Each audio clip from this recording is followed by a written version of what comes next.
In his exit interview with Rolling Stone magazine, President Obama taking a jab at Fox News. In his conversation with Jan Wenner the morning after Trump won the White House, the president talked about a failure to connect with white working class voters. He says, I think that part of it has to do with our inability, our failure to reach those voters effectively. Part of it is Fox News in every bar and restaurant in big chunks of the country, but part of it is also Democrats not working at a grassroots level, being in there, showing up, making arguments, end quote.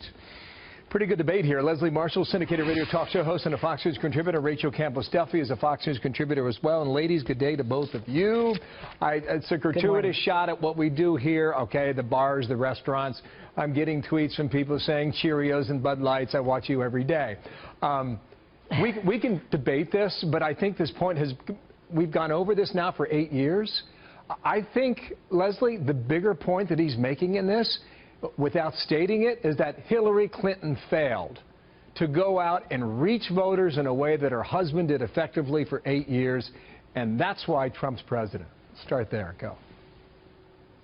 I agree with you. I mean, I'm a Democrat, but you have to look at facts. And it's not just the failure of the candidate. It's the failure of the party, failure of the campaign. Remember that former President Clinton, her own husband, had said, do not disregard the very disenfranchised feeling among the white working class and those voters.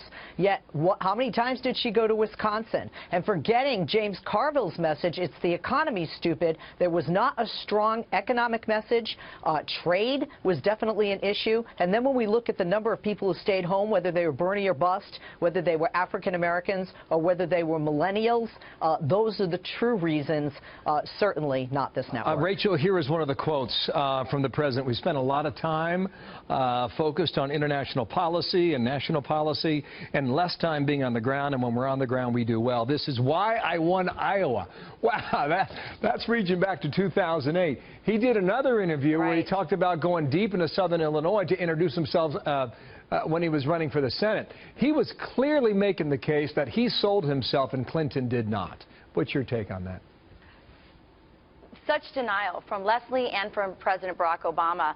This was not about the campaign. This was not about the candidate. This was about the policies. It wasn't about what was playing in the bars and the diners and the Rust Belt on the television.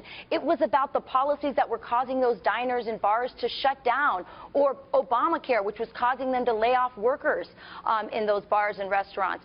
This was a policy failure. This was a repudiation after 8 years of the Rust Belt giving the Democrats a shot at their version of economic policy, which was big government, and them coming out and saying, no, we're going to give the presidency to a businessman, somebody who's pro-growth, who cares about trade, who cares about the economy, who's going to fight for me and do exactly what he's doing right now in Indiana with Carrier, getting on the phone, fighting for American jobs. This was a repudiation of Obama. He's trying to pass the buck on a campaign, which, granted, the campaign was not great, the candidate wasn't great, but they outspent by gazillions of dollars, had the media on their side. This was about policy, I get it. Okay, Leslie, what about that? Well, first of all, Rachel, I don't know if you didn't hear me. I don't agree with the president, so I don't understand how we can both be wrong and on the same page. I don't think it has to do with what was on television. No, I'm looking at the facts. I am looking at the facts, and it's not. And I do not feel it was a reflection of President Obama, quite frankly, because I feel it was really more of a reflection of Hillary Clinton. Definitely, we saw left and right with the success of Bernie Sanders, and certainly the success of President-elect Trump, that people wanted anti-establishment, they wanted outsiders, they wanted change. We also saw that trade was huge, and we also saw that the white-collar workers did feel disenfranchised, as former President Clinton had talked about, and we saw that that was ignored by the candidate, by the campaign, and by the party. I mean, the whispers out of Brooklyn is that they failed to connect there. Tim Ryan, who failed in his bid to unseat Nancy Pelosi, said this rather enlightening comment 10 days ago. I think even our members from the coastal areas recognize that we are not a national party right now. We can't claim to be. They know that if we don't get the middle of the country, that we're never going to be back in the majority. Net loss, 8 years, 63 seats in the House, Rachel. Obama has decimated this party, the Democrat Party, with his policies, with this big government, progressive, socialist policies. The Rust Belt does not want it. There's also one thing that he got right in that Rolling Stone interview that some of this came from. He talked about the cultural divide. There is a cultural divide. Democrats, I live in the Rust Belt. Democrats who live here agree with Trump, not just on trade and economics and pro-growth and business, but they agree with him on guns. They agree with him on his position on the American flag burning. There is a huge cultural divide, and what did the Democrats do? They went and instead of electing that guy for their leadership, they went with 70-year-old left-wing liberal San Francisco, same old thing, Nancy Pelosi. This party is in denial, and they are ignoring the voices from within, and they're going to be in the wilderness for a long time.